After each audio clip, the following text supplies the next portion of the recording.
सबसे पहली बात जो है हमारे को समझने की है कि why do we need a classification system, की ज़रूरत क्या है। तो उसका जो सबसे पहला रीज़न है वो है कम्युनिकेशन के लिए। When any two people who are communicating about some psychological disorder in whatever manner, for whatever reason, so they need common terminology. अगर वो कॉमन टर्म्स होंगे तभी वो आपस में बात कर पाएंगे। अगर जो है फॉर एग्जांपल एक आदमी जो है बोल रहा है स्किज़ोफ्रेनिया और दूसरा स्किज़ोफ्रेनिया का मतलब कुछ और ही समझता है, so then that will be a problem of communication. वो कम्युनिकेट नहीं कर पाएंगे आपस में। तो जो भी कम्युनिकेशन आपस में होगा एक्सपर्ट्स का, that will be having some common terms, जो दोनों सेम मीनिंग समझते हो, चाहे whether it's the communication is oral और the communication is written. This is the first reason. फिर दूसरा क्या होता है कि ऑब्वियस सी बात है, कॉम्प्रिहेंशन का कम्युनिकेशन जो है के लिए ज़रूरी, इसीलिए कि कॉम्प्रिहेंशन हो, मतलब समझ में आए, है ना। वो तो अलाइड मीनिंग हो गया। फिर पहले मैं बुक में जो दिया है मैं वो बता रहा हूँ, फिर मैं इसके अलावा भी बताऊंगा। ठीक है सर। ठीक है। देन जो हम जैसे कोई भी एक्सपेरिमेंट वगैरह करते हैं, रिसर्च वगैरह करते हैं, तो उसमें एक कंट्रोल ग्रुप होता है। तो कंट्रोल ग्रुप वो होता है कि जिसमें हम इंटरवेंशन या मेडिसिन या कोई भी थेरेपी वगैरह नहीं दे रहे हैं, और एक्सपेरिमेंट ग्रुप वो होता है कि जिसमें हम इंटरवेंशन थेरेपी या मेडिसिन दे रहे हैं। तो हमें इफेक्टिवनेस मान लो देखनी है थेरेपी की अपनी, तो उस थेरेपी की इफेक्टिवनेस देखने के लिए हमको उसको अपने जो भी हम कर रहे हैं उसको कंपेयर करना पड़ेगा जिसको हम थेरेपी या इंटरवेंशन या मेडिसिन नहीं दे रहे हैं। यानी कि कंट्रोल ग्रुप को हम कंपेयर करेंगे एक्सपेरिमेंटल ग्रुप से, and then we will be able to find out कि जो हमने जो कुछ भी किया है उसका क्या इम्पैक्ट हो रहा है। सो अगर हम जो है क्लासिफिकेशन नहीं होगा तो हम कंट्रोल ग्रुप बनाएंगे कैसे? कि उस क्लासिफिकेशन से ही तो हम पता चलेगा कि ये इस टाइप के लोग इस कैटेगरी में आते हैं और इस कैटेगरी के लोगों को हम दो पार्ट में करते हैं, एक को कंट्रोल ग्रुप में करते हैं, एक को एक्सपेरिमेंट ग्रुप में करेंगे। वरना कोई कंट्रोल ग्रुप कोई और रख रहा होगा, कोई और रख रहा होगा, है ना। एक रीजन ये है। फिर उसके अलावा जो है डिस्टिंक्शन का मतलब how to differentiate between two similar looking disorders. जैसे फॉर एग्जांपल कुछ सिम्टम्स जो हैं ADHD वाले जो है वो ऑटिज्म वाले जो बच्चे उनमें भी पाए जाते हैं। कुछ बोला मैंने, सारे नहीं बोला है। But autism is different, ADHD is different. तो अब वो ADHD है या ऑटिज्म है, अगर उसको डिफरेंशिएट नहीं करेंगे तो भी प्रॉब्लम है। तो एक रीजन ये है डिस्टिंक्शन का। और एक रीजन जो इसमें दिया है प्रोग्नोसिस ऑब्लिक प्रिडिक्शन। तो जो भी हमने क्लासिफिकेशन किया है उस क्लासिफिकेशन के बेसिस पर ही हम जो प्रिडिक्शन कर सकते हैं या प्रोग्नोसिस कर सकते हैं। प्रोग्नोसिस का मतलब होता है कि ये जो भी प्रॉब्लम है इस प्रॉब्लम का फ्यूचर क्या है। जैसे लेटर से किसी बच्चे को डायग्नोज हुआ ऑटिज्म, तो अब उसका जो है प्रोग्नोसिस क्या होगा कि भाई ये ऑटिज्म है, ये तो लाइफ लॉन्ग रहेगा। हाँ, इसको जितना ट्रेंड कर सकते हैं वो ट्रेनिंग की जा सकती है, जो इसको जो सोशल सपोर्ट दिया सकता है ताकि ये एक नॉर्मल लाइफ के नियर लाइफ जी पाए। परफेक्टली नॉर्मल तो शायद नहीं हो पाएगा कभी भी, लेकिन हाँ उसको अगर सपोर्ट मिलता रहे, ट्रेनिंग मिलती रहे, तो फिर ये जो है एक काफ़ी हद तक इंडिपेंडेंट लाइफ जी पाएगा। यानी कि it is treatable but not curable, ये प्रोग्नोसिस हो गया ऑटिज्म का। बट वही बात अगर ADHD के लिए बोली जाए तो ADHD के लिए बोले जाएगा कि हाँ ये क्योरेबल है, अगर ये मेडिसिन दी जाए, ये थेरेपी दी जाए तो इतने साल में जो है ये हो जाएगा। और अगर लेकिन कभी भी जब इसको स्ट्रेस ज़्यादा होगा तो फिर जो है ADHD के सिम्टम्स इसमें आ सकते हैं। सो ये अलग अलग प्रोग्नोसिस हम क्यों बताएं बता पाए क्योंकि दोनों का क्लासिफिकेशन अलग अलग था। एक में हमने क्लासिफाई किया था ऑटिज्म और एक में आपने क्लासिफाई किया था ADHD, तो इसलिए उनका प्रोग्नोसिस और प्रेडिक्शन डिफरेंट है, इवन दो काफी सिम्टम्स उसमें आपस में मिलते जुलते होंगे तो भी। सो इतना तक तो बुक में दिया था जो मैंने बताया। ये अगर समझ में आ गया हो या तो बताओ मुझे, फिर वरना मैं आगे बढ़ता हूँ। हाँ सर, समझ में आ गया कंप्लीटली। ओके, इसके अलावा भी कुछ वो होते हैं रीजंस, जैसे हमें रिसर्च करनी है, तो रिसर्च में भी जो है हम रिसर्च तब कर पाएंगे ना जब क्लासिफिकेशन कोई होगा।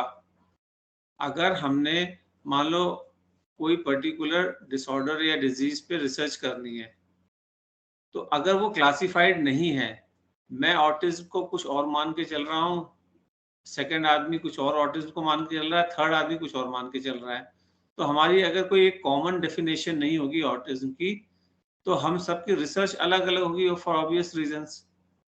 और अगर हमारी रिसर्च अलग अलग होगी तो फिर हम कभी किसी कंक्लूजन पे पहुंच नहीं पाएंगे, क्योंकि रिसर्च जो है उसकी अलग रिजल्ट दिखा रही है, मेरी अलग रिजल्ट दिखा रही है, तीसरे आदमी की अलग दिखा रही है, तो कॉमन फाइंडिंग्स कभी निकल ही नहीं सकती हैं।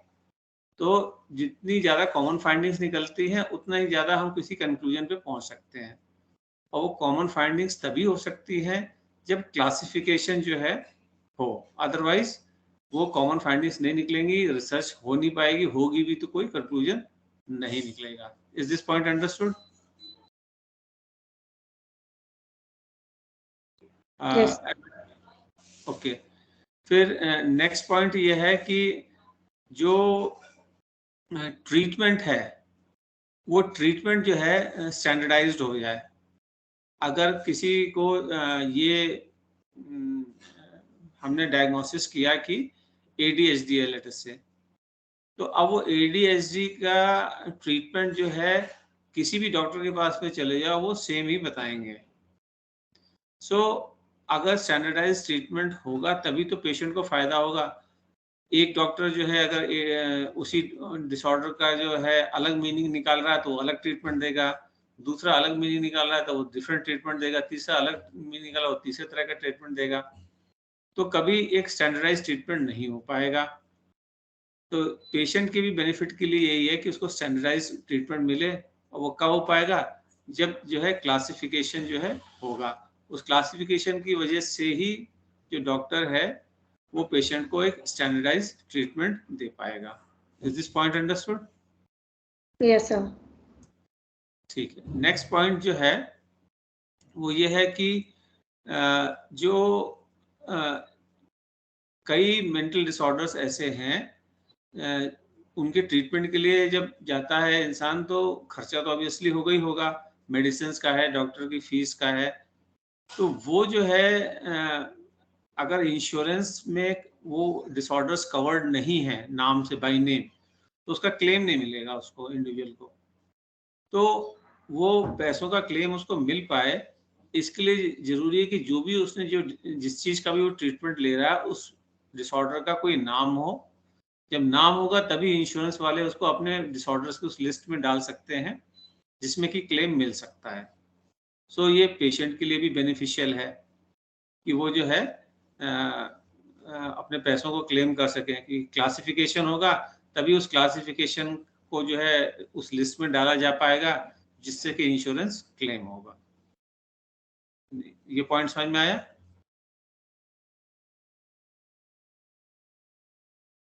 हाँ जी सर, आ गया, मैं लिख रही थी, सॉरी। हाँ नहीं कोई बात नहीं। सो अगला पॉइंट जो है वो ये है कि स्टैंडर्डाइज ट्रीटमेंट से पहले जो स्टैंडर्डाइज डायग्नोसिस होना भी जरूरी है। तो जब स्टैंडर्डाइज डायग्नोसिस होगा तभी स्टैंडर्डाइज ट्रीटमेंट होगा। तो वो भी स्टैंडर्डाइज डायग्नोसिस भी जो है तभी हो पाएगा जब कोई क्लासिफिकेशन होगा। अगर हमने क्लासिफाई कर रखा है कि भाई मेंटल रिटार्डेशन, जिसको अब इंटेलेक्चुअल डेवलपमेंटल डिसऑर्डर कहते हैं, तो अगर मेंटल रिटार्डेशन की जो है हर एक की डेफिनेशन अलग है, तो कोई उसको जो है मेंटल रिटार्डेशन में डाल देगा, कोई ऑटिज्म में डाल देगा, कोई ADHD में डाल देगा।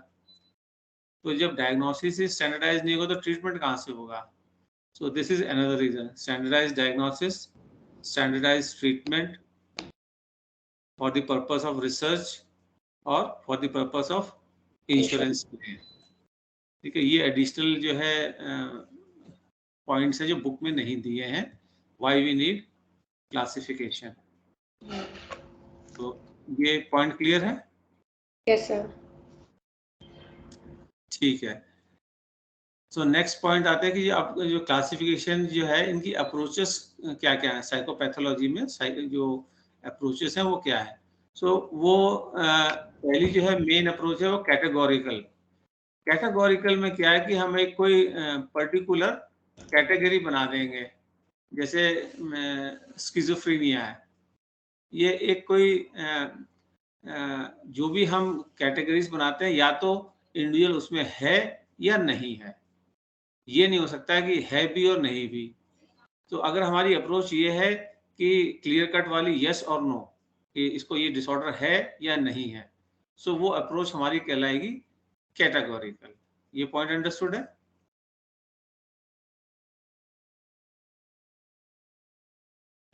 हाँ सर, वो मैं ना म्यूट कर दे रही हूँ क्योंकि एसी वेसी की आवाज आ रही है इसलिए।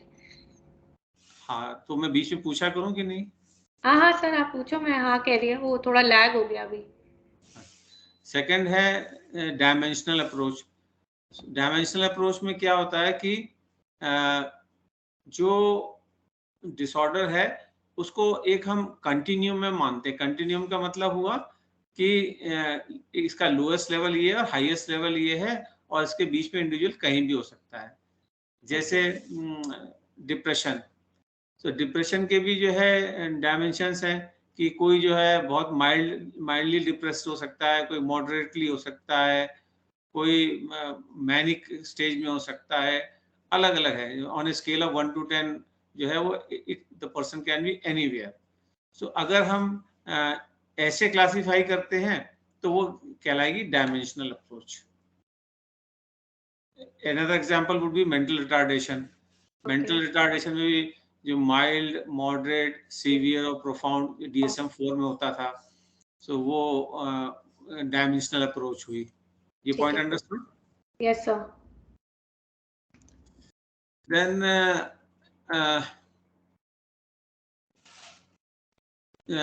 इसमें जो है थर्ड जो अप्रोच है हमारी प्रोटोटिपिकल है। ये जो पहले दोनों हमने बातें डिस्कस करी हैं उसका ऑल्टरनेटिव है कि उन दोनों के अलावा भी ये तरीका है, वो है प्रोटोटिपिकल।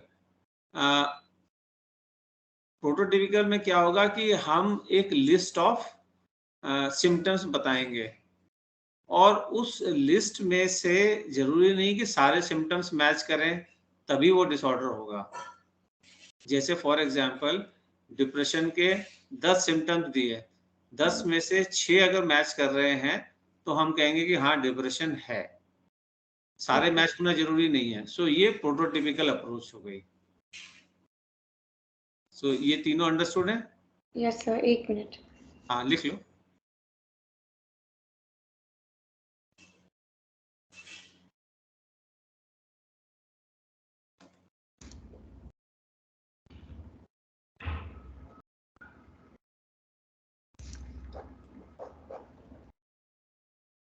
ठीक है। ठीक है। अब इसके बाद में जो है वो कल हम ऑलरेडी हिस्ट्री पढ़ चुके हैं, तो वही यहाँ पे दिया हुआ है जो मैं हाईलाइट कर रहा हूँ। वो हिपोक्रेट का कल हमने बात कर ही ली है। तो उस टाइम में जो है क्लासिफाई किया गया था सभी डिसऑर्डर्स को प्राइमरीली कौन कौन सी कैटेगरी में, या तो डिलीरियम होगा या मैनिया होगा या पैरानोइया होगा या हिस्टीरिया होगा या मेलंकोलिया होगा। बस यही क्लासिफिकेशन थे उस टाइम। और ये चारों क्लासिफिकेशन किसके बेसिस पे, जो हमने कल बात करी थी 4 ह्यूमर थ्योरी, उसके बेसिस पे होते थे, है ना। जैसे ब्लैक बाइल अगर ज्यादा है तो मेलंकोलिया होगा, करेक्ट। ठीक है, इस टाइप से। सो फिलिपे पाइनल जो कल हमने बात करी थी, सो इन्होंने जो है जो मॉडर्न साइकेट्री है इसका जो है क्लासिफिकेशन सिस्टम इन्होंने स्टार्ट किया था। तो इन्होंने जो है वो नर्वस सिस्टम के बेसिस पे क्लासिफाई किया था। तो न्यूरॉन्स जो होते हैं तो उसके बेसिस पे इन्होंने यह बोला या तो डिमेंशिया होगा या मैनिया होगा, या मेलंकोलिया होगा, या इडियोटिज्म होगा। ठीक है, तो इनका क्लासिफिकेशन का बेसिस क्या था? नर्वस सिस्टम था। फंक्शनल डिसऑर्डर जो है वो नर्वस सिस्टम का माना। जैसे ग्रीक जो फिलोसफर्स थे उन्होंने 4 ह्यूमर का डिसऑर्डर माना था, इन्होंने नर्वस सिस्टम का माना था।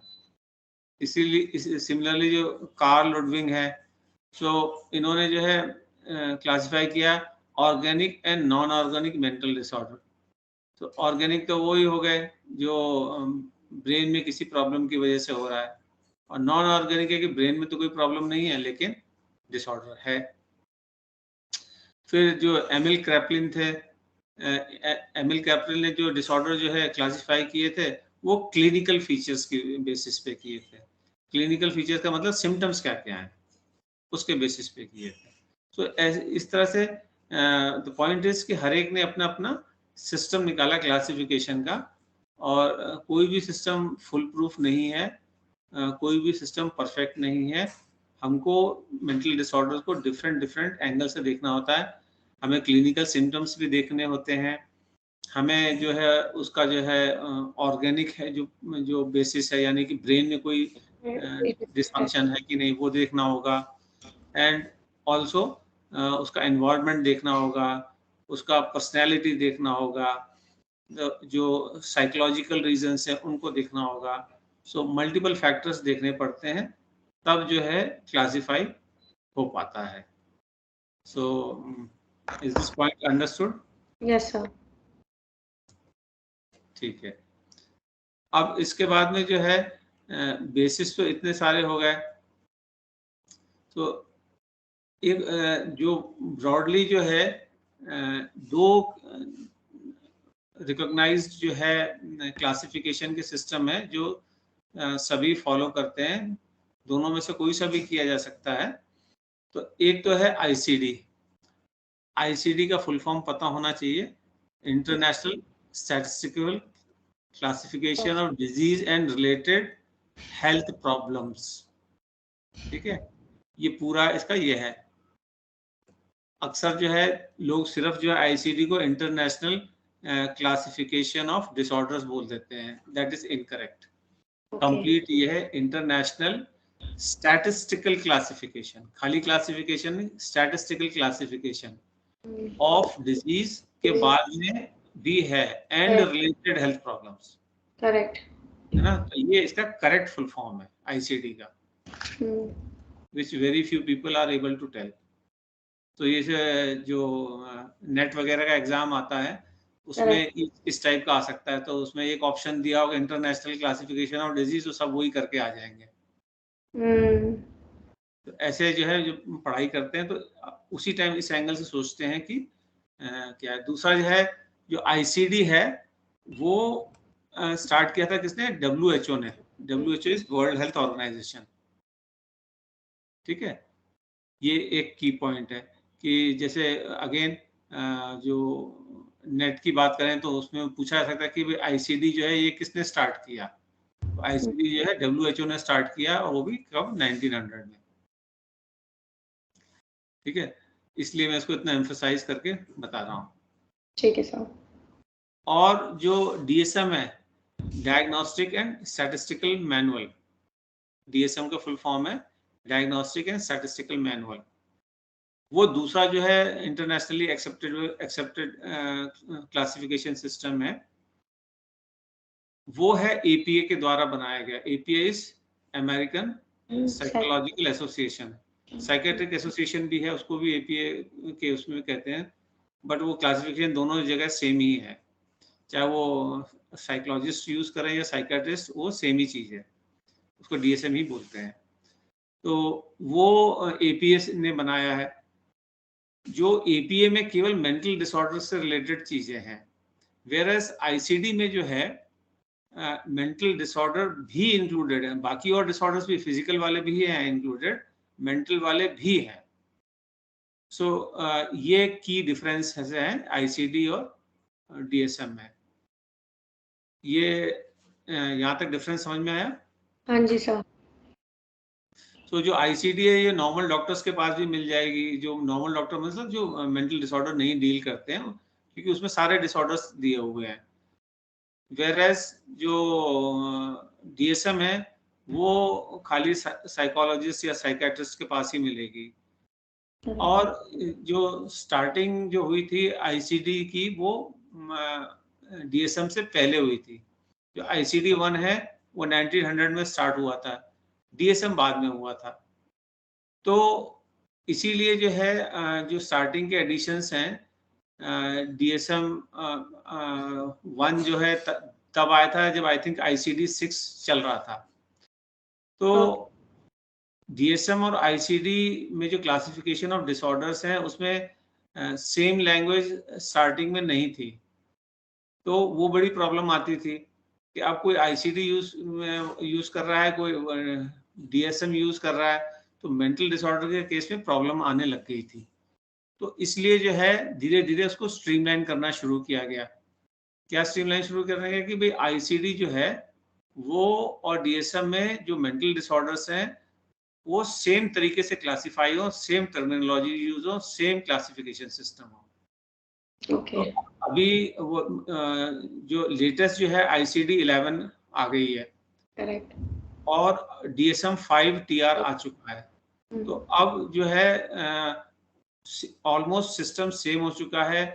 अच्छा, ICD में जो है कोड्स भी यूज होते हैं, डिफरेंट कोड्स यूज होते हैं हर डिसऑर्डर के लिए, इंक्लूडिंग मेंटल डिसऑर्डर।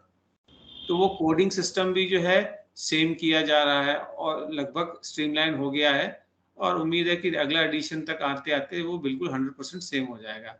तो उससे वही स्टैंडर्डाइज वाली प्रॉब्लम दूर हो जाएगी कि दोनों, चाहे ICD यूज करो या DSM यूज करो, जो है स्टैंडर्डाइज ट्रीटमेंट हो जाएगा।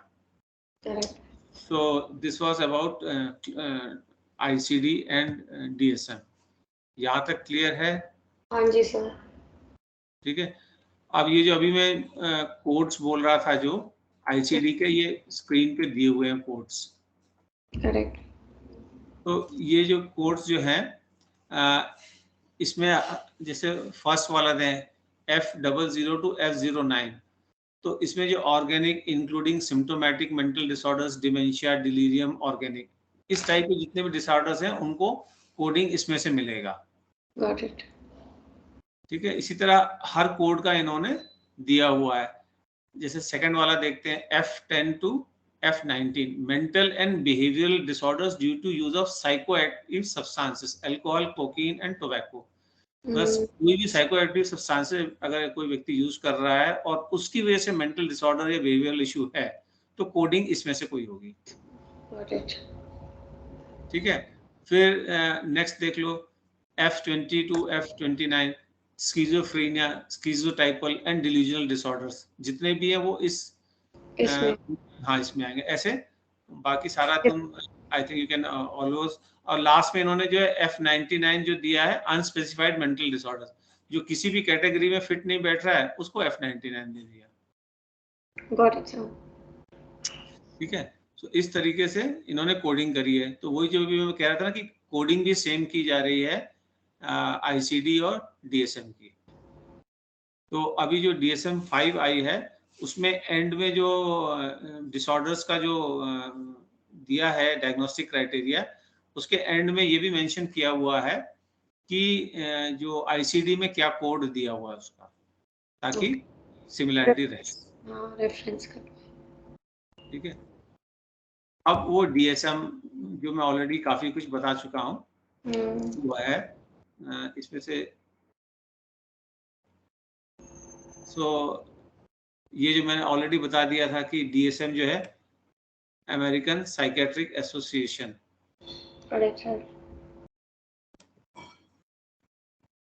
ये वहां से कंट्रोल्ड है। जो DSM कौन बनाता है? APA American psychiatric association. ICD कौन बनाता है? WHO। ठीक है।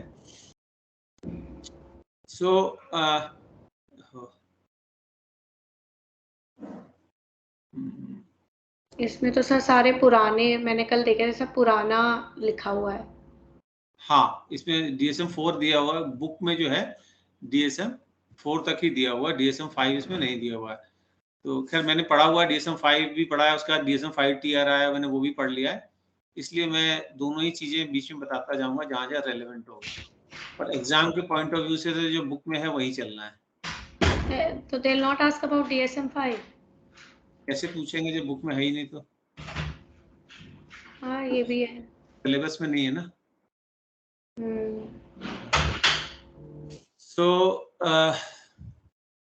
सो फर्स्ट DSM जो आई थी वो 1952 में आई थी ना, जैसे हमने बात करी थी कि जो फर्स्ट ICD आई थी वो 1900 में आई थी। करेक्ट। तो ये भी जो है इस टाइप से पॉइंट बनते हैं किसमें, UGC नेट के एग्जाम की, कि उसके कितने टाइम के बाद में स्टार्ट हुई, समथिंग लाइक दैट, है ना। सो एक ऐसे फिर जो है DSM-2 जो है वो 1968 में आई। तो अब देखो रफली, नॉट रफली, एग्जैक्टली 16 इयर्स के बाद में आई DSM-1 के बाद में DSM-2। तो अभी जैसे जैसे DSM आगे बढ़ती गई वैसे वैसे जो है इसमें नंबर ऑफ पेजेस भी बढ़ते गए और नंबर ऑफ जो मेंटल डिसऑर्डर्स हैं वो भी बढ़ते गए। जैसे अगर हम बात करें कि DSM-1 की, तो उसमें 130 पेजेस थे और 106 मेंटल डिसऑर्डर्स थे DSM-1 में, है ना। लेकिन अगर हम वही बात करें DSM-2 की, तो इसमें जो है 182 disorders and number of pages कितने, 134। तो बढ़ गए ना, डिसऑर्डर्स जो है 106 से 182 हो गए, पेजेस जो है 130 से 134 हो गए। सो यानी कि वो वॉल्यूम बढ़ता जा रहा, हर एक में 3 इससे बड़ा, 4 इससे बड़ा, 5 इससे बड़ा, कंसिस्टेंटली कोई रिडक्शन नहीं हुआ है। मतलब नंबर ऑफ पेजेस भी बढ़ रहे हैं, नंबर ऑफ डिसऑर्डर्स भी बढ़ रहे हैं दोनों। ठीक है। तो और इसमें क्या क्या चेंजेस आते जा रहे हैं वो इसमें मेंशन है। वो अगर कुछ डाउट हो तो मुझसे पूछ लें। अब देखो DSM-3 जो है उसमें 494 पेजेस और 265 डायग्नोस्टिक क्राइटेरिया और बढ़ गया। करेक्ट।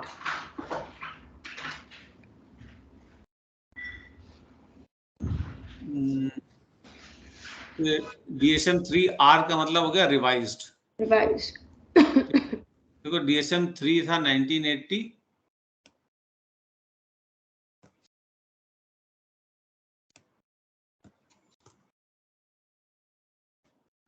सो 52 के बाद में 68, 68 के बाद में 80, 80 के बाद में जो है रिवाइज वाला जो है वो आया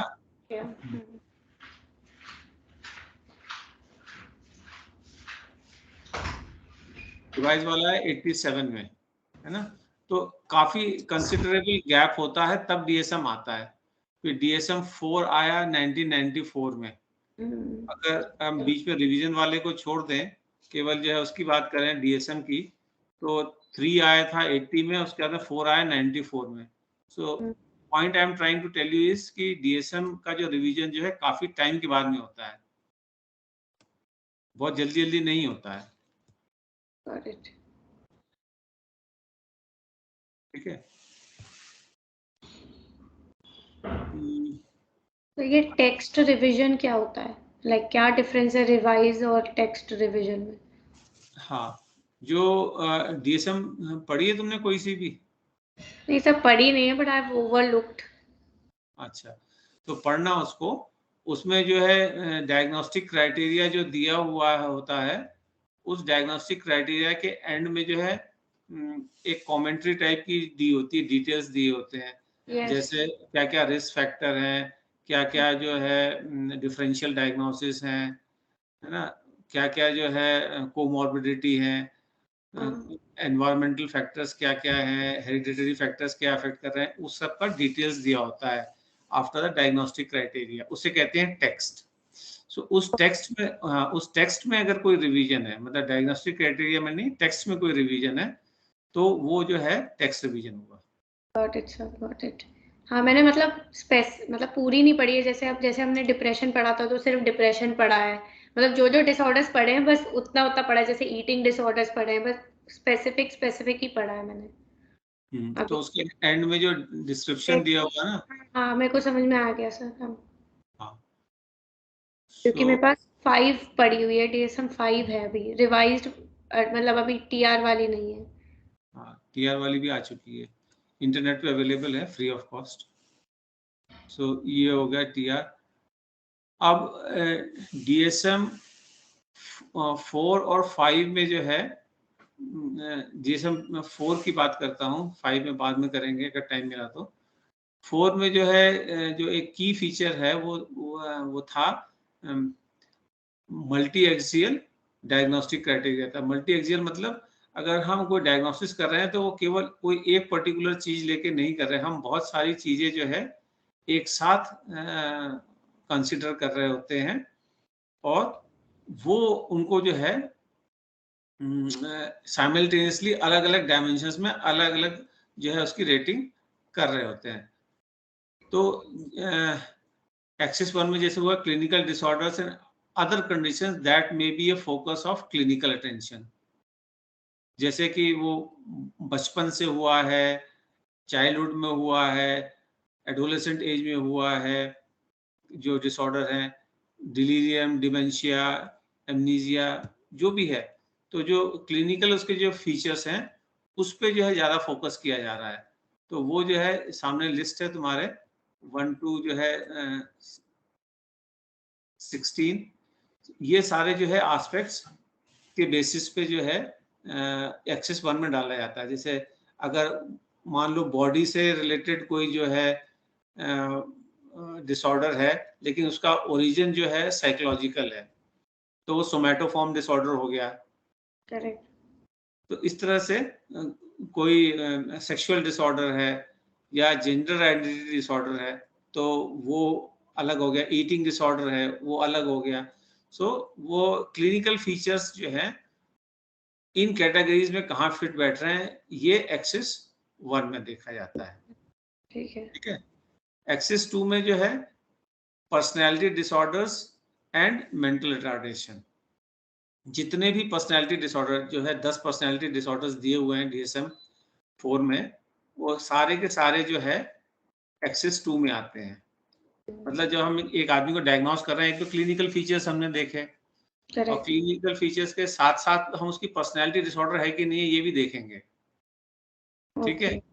एंड मेंटल रिटार्डेशन है कि नहीं है ये भी देखेंगे। ठीक है। तो जो क्लिनिकल सिम्टम्स के बेसिस पे क्लासिफिकेशन होगा वो एक्सिस 1 में हो गया, पर्सनैलिटी और मेंटल रिटार्डेशन के बेसिस में होगा वो एक्सिस 2 में होगा। हो सकता है कि कोई उसको मेंटल रिटार्डेशन हो ही ना, कोई पर्सनैलिटी डिसऑर्डर हो ही ना, या ये हो सकता है कि भाई डिप्रेशन भी है, पर्सनैलिटी डिसऑर्डर भी है, मेंटल रिटार्डेशन भी है, कुछ भी हो सकता है। कुछ भी हो सकता है कॉम्बिनेशन में। ठीक है सर। ठीक है। तो ये एक्सिस 2 हो गया। तो अब इसमें की बात समझने की ये है कि जो एक्सिस 1 के डिसऑर्डर्स हैं वो तो परमानेंट नहीं होते हैं, लेकिन जो है एक्सिस 2 के जो डिसऑर्डर्स हैं वो परमानेंट इन नेचर होते हैं। उसमें जो है आप उसको जिसे कहते हैं ना कि ट्रीट कर सकते हो, क्योर नहीं कर सकते हो। मेंटल रिटार्डेशन है तो है, आप उसको कितना सपोर्ट दे सकते हो, कितनी ट्रेनिंग दे सकते हो, ये मैटर करता है। पर्सनालिटी डिसऑर्डर है तो है, वो रहेगा जिंदगी और कम हो सकता है, कभी कभी ज्यादा हो सकता है। आप उसे डील कैसे करोगे, वो क्या टैक्टिक्स अपनाओगे वो अलग चीज है, लेकिन वो रहेगा पर्सनालिटी डिसऑर्डर तो। सो the axis 2 disorders are enduring in nature, whereas axis 1 disorders are not always enduring in nature. ठीक है। ठीक है सर। नाउ एक्सिस 3 में जो आता है जनरल मेडिकल कंडीशंस आती हैं। जनरल मेडिकल कंडीशंस में क्या है कि हो सकता है उसको कोई और मेडिकल कंडीशन भी हो in addition to mental disorder and personality disorder and mental retardation, कि लेटर से उसको डायबिटीज है या कार्डियोवास्कुलर डिजीज है या आर्थराइटिस है, कुछ भी हो सकता है। सो उस टाइप की जो कंडीशंस हैं या नहीं है, जो भी है, वो एक्सिस 3 में आएंगी। ये पॉइंट अंडरस्टूड है। Yes yes sir. फिर फोर्थ आता है psycho social and environmental problems. तो इसमें जो है एज द नेम सजेस्ट, जो पेशेंट की साइको सोशल कंडीशन क्या है, उसका एनवायरनमेंट में क्या प्रॉब्लम है, वो मेंशन किया जाएगा। जैसे हो सकता है कि किसी के जो है पेरेंट्स या स्पाउस जो है अब्यूजिव इन नेचर हो, तो ये जो है एनवायरमेंटल प्रॉब्लम हो गई, तो उसको तो जो अब्यूज किया जाएगा तो फिर प्रॉब्लम रहेगी रहेगी। और ये भी हो सकता है कि बहुत सपोर्टिव हो, तो ट्रीटमेंट जो है बहुत तेजी से असर दिखाएगा क्योंकि सपोर्टिव है। तो ये एनवायरमेंटल इश्यूज जो हैं वो भी जो है देखे जाते हैं। एंड साइको सोशल कि जैसे वो जिस एनवायरनमेंट में रह रहा है या रह रही है, वो सोशली वहाँ पे क्या एक्सेप्टेबल है क्या नहीं है। जैसे for example live in relationship है, किसी सोसाइटी में एक्सेप्टेबल है, किसी में नहीं है। नहीं है, करेक्ट। तो जिस सोसाइटी में एक्सेप्टेबल है तो वहाँ पे लिव इन रिलेशन का कोई इम्पैक्ट नहीं होगा साइकोलॉजिकल, लेकिन जहाँ पे एक्सेप्टेबल नहीं है वहाँ पे साइकोलॉजिकल इम्पैक्ट डेफिनेटली ज्यादा होगा, है ना। तो लाइकवाइज LGBTQ जो है वो भी साइको सोशल उसमें एंगल काफी इंपॉर्टेंट हो जाता है। सो उस टाइप की सारे इश्यूज जो हैं psycho social and environmental problems axis 4 में आते हैं। ये अंडरस्टूड है एक्सिस 4? Yes sir. फिर इसमें वही सब जो मैंने बताया है साइको सोशल एनवायरमेंटल प्रॉब्लम्स इसमें मेंशन्ड है। इसमें एक्सप्लेन करने का कुछ नहीं, तुम पढ़ लेना, और कोई क्वेश्चन है तो मुझसे बाद में पूछ लेना। एक्सिस 5 जो है ये समझ लो, जो है काफी लूप होल्स भी हैं, और इसी की वजह से मेनली जो है DSM-5 से एक्सिस मल्टी एक्सिस सिस्टम हटा दिया गया है। ये जो एक्सिस सिस्टम हम पढ़ रहे हैं DSM-4 में अब नहीं है, अब नहीं है, और उसका नहीं होने का रीजन इसमें छुपा हुआ, I will explain. So axis 5 is global assessment of relational functioning, global assessment of relational functioning. इसको GARF स्कोर भी बोला जाता है, कहीं कहीं गैफ, कहीं कहीं R को मिस कर दिया जाता है, गैफ स्कोर भी बोला जाता है, लेकिन करेक्ट जो इसका कंप्लीट जो एक्सप्लेनेशन है या फुल फॉर्म है वो global assessment of relational functioning. कई लोग ग्लोबल असेसमेंट ऑफ फंक्शनिंग बोल देते हैं गैफ, तो वो टेक्निकली करेक्ट नहीं है। अगेन ये UGC नेट के हिसाब से जो है एक्सिस 5 में क्या आता है, तो GARF इसका फुल फॉर्म पता होना चाहिए। एक्सिस 2 में क्या आता है, एक्सिस 3 में क्या आता है, एक्सिस 4 में क्या आता है, ये सब पता होना चाहिए कि भी क्या होता था। सो इसमें क्या होता था कि भी जो इंडिविजुअल की ओवरऑल फंक्शनिंग है वो अपने प्रोफेशनल लाइफ में, सोशल लाइफ में, ऑक्यूपेशनल लाइफ में जो उसका current level of psychological functioning है वो कितना है on a scale of 0 to 100। 0 का मतलब कुछ नहीं कर पा रहा, 100 का मतलब सब कुछ कर ले रहा है जो वो कर सकता है। ठीक है। सो वो स्कोर कितना है, ये एक्सिस 5 है कि हो सकता है किसी को जो है कोई साइकोलॉजिकल डिसऑर्डर भी हो, माइल्ड मेंटल रिटार्डेशन भी हो, पर्सनालिटी डिसऑर्डर भी थोड़ा मोड़ा हो, कोई मेंटल मेडिकल कंडीशन भी हो, कोई साइको सोशल स्ट्रेसेस भी हो, लेकिन फिर भी अपना काम वो 100% कर पा रहा है ना। इट इज पॉसिबल है। तो वो एक अलग चीज है कि आदमी जो है कितना फिट इन हो रहा है सोशली, ऑक्यूपेशनली, साइकोलॉजिकली, और उसको प्रॉब्लम कितनी है वो एक अलग इशू है। तो जब पेशेंट को जो एडमिट करते थे तो ऑब्वियसली जो है उसका जो है global assessment of relational functioning score जो है काफी लो होगा, तभी तो उसको हॉस्पिटल में एडमिट करेंगे। Of course.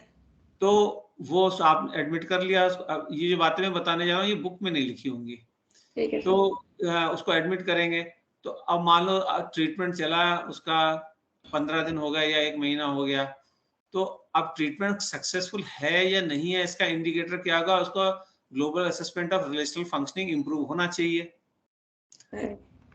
In addition to other things भी सिम्टम्स में भी कुछ रिलीफ होना चाहिए, है ना, अगर वो एंड्योरिंग चीज नहीं है तो अगर मान लो एंजाइटी का कोई पेशेंट है तो वो एक्सिस 1 में जो है वो उसका डायग्नोसिस होगा, और उसको एडमिट किया गया है तो उसका global assessment of relational functioning भी लो होगा, तभी उसको एडमिट करेंगे। तो 1 महीने बाद जो है उसका एक्सिस 1 में भी इम्प्रूवमेंट होना चाहिए और 5 में भी होना चाहिए। करेक्ट। अगर जो है आपको उसको एडमिट रखना है तो आप उसको जो है अगर GARF स्कोर जो है नहीं बढ़ा रहे हो, तो फिर ये होगा कि आप जो ट्रीटमेंट जो दे रहे हो उस ट्रीटमेंट का कोई फायदा हो ही नहीं रहा, इसका मतलब तो ये हुआ। करेक्ट। और अगर ग्लोबल रिलेशनल फंक्शनिंग स्कोर बढ़ा रहे हो तो फिर एक लिमिट ऐसी हो जाएगी, अब तो अच्छा खासा बढ़ गया है स्कोर, अब तो डिस्चार्ज करना पड़ेगा क्योंकि ये नॉर्मल हो गया है। करेक्ट। तो वो बड़ा इशू होता था, तो उसमें जो है फेक स्कोर्स वगैरह होते थे काफी ज्यादा, एक्चुअल चीज जो है नहीं पता लग पाती थी कि अगर उसको एडमिट रखना है तो आपको जो है सप्रेस करना पड़ेगा GRF स्कोर, और अगर बढ़ाओगे तो फिर उसको एक टाइम के बाद में एडमिट नहीं रख सकते हो। सो दिस इज GRF स्कोर। तो ये 5 एक्सिस पे DSM-5 में होता था, और किस कंडीशन में कितना है ये सामने स्क्रीन पे है कि GRF स्कोर कितना होगा तो इंडिविजुअल जो है कितनी लेवल ऑफ फंक्शनिंग होगी, ये स्क्रीन पे दिया हुआ है। जैसे 90 to 100 है तो कितना होगा, 91 to 100 है तो मतलब ऑलमोस्ट ठीक ठाक ही है ना।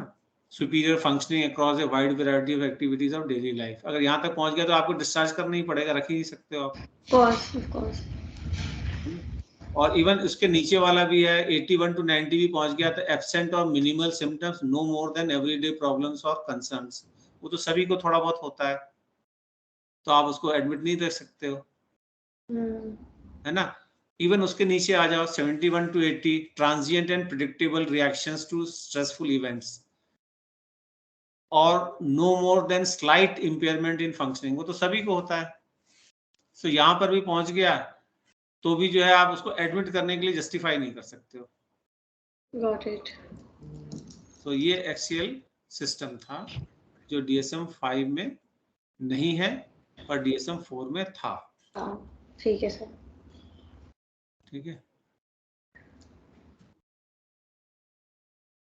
अब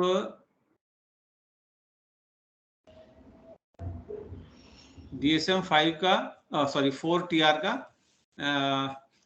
इवैल्यूएशन की इसमें क्या क्या क्रिटिसाइज इसे क्या करना है कि अब जो इसकी वैलिडिटी और रिलायबिलिटी है उसका सब बहुत क्रिटिसिज्म होता है। तो इसमें जो है ये बोला जाता है कि भाई इसमें जो कंडीशंस दी गई हैं ये एक्चुअली रियल वर्ल्ड में होने वाली कंडीशन से मैच 100% नहीं करती हैं, कि जैसे उसमें जो डायग्नोस्टिक क्राइटेरिया दिया है वैसा जो है रियल लाइफ में हमेशा नहीं होता है, तो ये एक क्रिटिसिज्म है।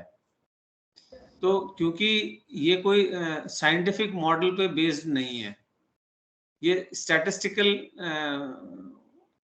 बेसिस पे कंक्लूजन निकाला गया है कि भाई ज्यादातर लोग अधिकतर ऐसे हैं तो इसलिए डायग्नोस्टिक क्राइटेरिया ये है, लेकिन उसमें जो एटिपिकल या नॉन टिपिकल जो सिम्टम्स वाले हैं वो फिर इंक्लूड नहीं हो पाएंगे। तो अगर आप केवल इसके दिए हुए डायग्नोस्टिक क्राइटेरिया से जो है डायग्नोसिस करोगे तो उन लोगों का सही डायग्नोसिस नहीं हो पाएगा जो स्टैटिस्टिकली उसमें इंक्लूड नहीं हुए हैं। ये पॉइंट अंडरस्टूड है? Yes sir.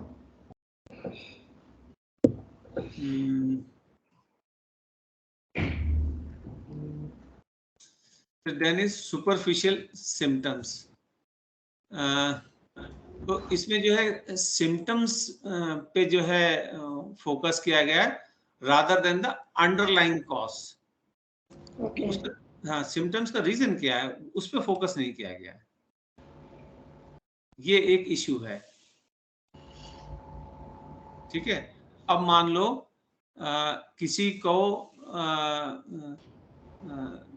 PTSD जो है होता है तो PTSD के सिम्टम्स तो लिख दिए हैं, लेकिन उसके एनवायरनमेंट के बारे में कोई डिस्कशन नहीं हो रहा है। Got it.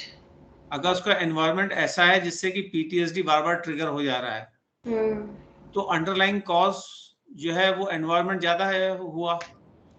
करेक्ट। अगर उसका एनवायरनमेंट चेंज हो जाए तो उसको काफी रिलीफ मिल जाएगा।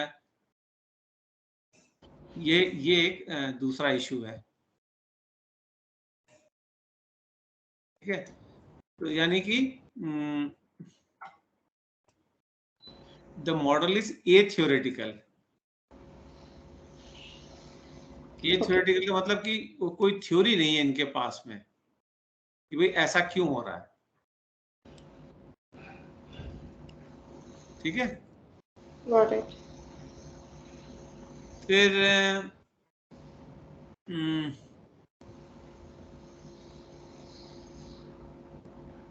अब जो कैटेगरीज जो है, तीसरा क्रिटिसिज्म ये है कि अनजस्टिफाइड कैटेगरिकल डिस्टिंक्शन। तो जो भी कट ऑफ इन्होंने डिसाइड किया है between normal and those who are abnormal, तो उस कट ऑफ का कोई जस्टिफिकेशन नहीं है। अच्छा, हाँ, सो ये arbitrary cut off between normal and abnormal, ये भी एक क्रिटिसिज्म है।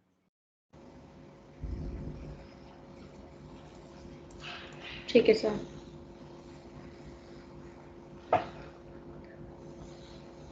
फिर एक इसमें कल्चरल बायस भी है। कल्चरल बायस का ये हुआ कि जैसे जो भी हमने अपनी रिसर्च की है या पेशेंट्स देखे हैं, वो एक कोई पर्टिकुलर जो है एथनिसिटी से या रेस से या कल्चर से लिए हैं, तो उसी के बेसिस पे हम सभी लोगों पे डायग्नोसिस वो अप्लाई कर रहे हैं। करेक्ट। वो ठीक नहीं है, क्योंकि हर कल्चर की अपनी अलग रिक्वायरमेंट होती है, हर कल्चर वाला चीजों को डिफरेंटली देखता है। A particular thing might be a disorder in a particular culture, but in another culture it might be perfectly all right. Correct. So ये एक इसमें इशू है। ठीक है। Got it, sir. So वही जो मैंने बोला वो इधर हाईलाइट जो है मैं कर दे रहा हूँ।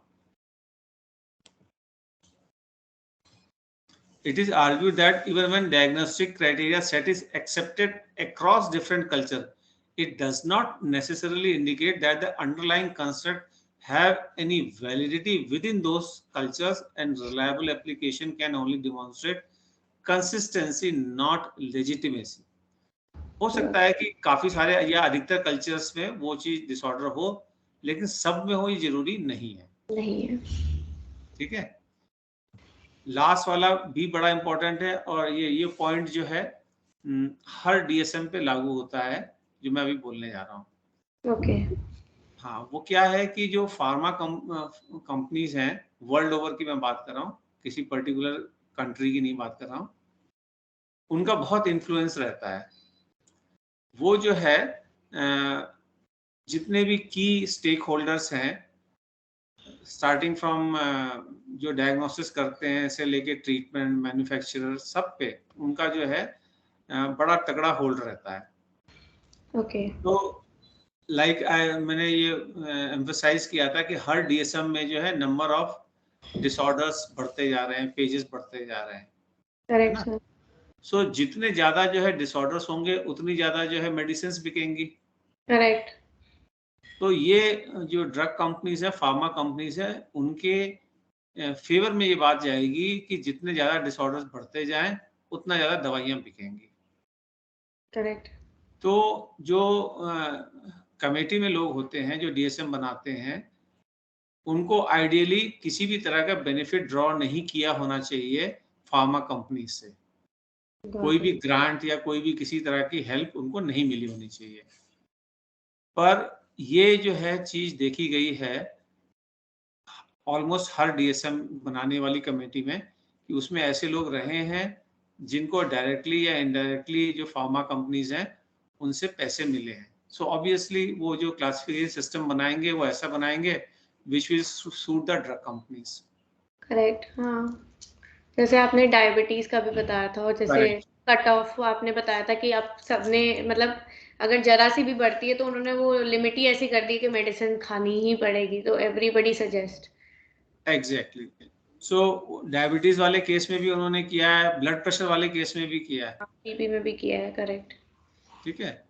सो this is how they influence the system so that their medicines are sold.